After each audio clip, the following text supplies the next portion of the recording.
Welcome one and all. Step right up and get your tickets for another moment in gaming history.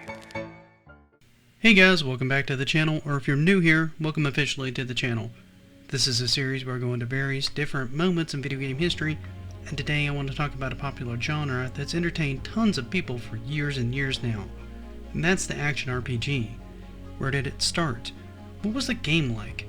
Well, if you have a moment, stick around and hang out as we go into the history of the action RPG, the first of which may just surprise you. Most of us have played at least one action RPG in our lifetime, be it something akin to Diablo or maybe even The Legend of Zelda, which, yes, is an action RPG. What makes these so different is the fact that the action is all done in real time.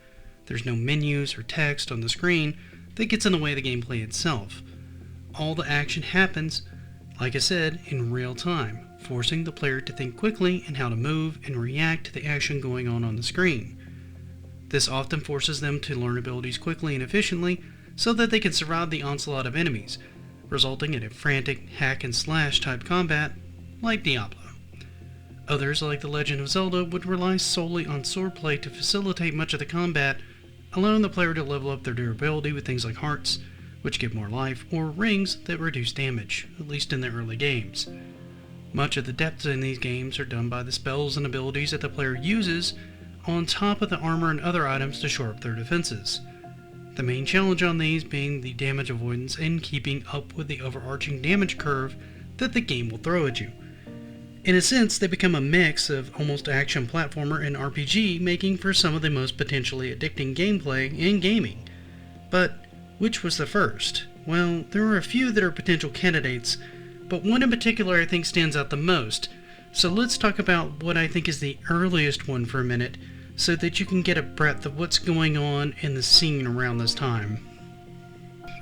One of the earliest I found was called the Tower of Druga, which I'm pretty sure I mispronounced. This was released in June of 1984, having been developed and published by Namco. It was, at its core, a standard dungeon crawler-styled game where the main player would control Prince Gilgamesh, who dons his gold armor in an effort to defeat the demon Druga, who had stolen the crystal rod and the maiden key and gone off to hide in his tower, aptly named, you guessed it, the Tower of Druga. The player moves from level to level using their shield to block attacks and sword to strike enemies down. Inside each level would be various different items and chests that would have different effects, such as the boots that would increase your walking speed and a candle that would reveal ghosts. Many of these were optional, but others were required in order to progress far enough in the game to win. However, it's not all bad. If you do happen to miss an item, you'll be zapped back to a previous level of the dungeon to try to retrieve it again. Honestly, this game reminds me a lot of Gauntlet, and in many ways I would not be surprised if it ultimately was an influence for Gauntlet.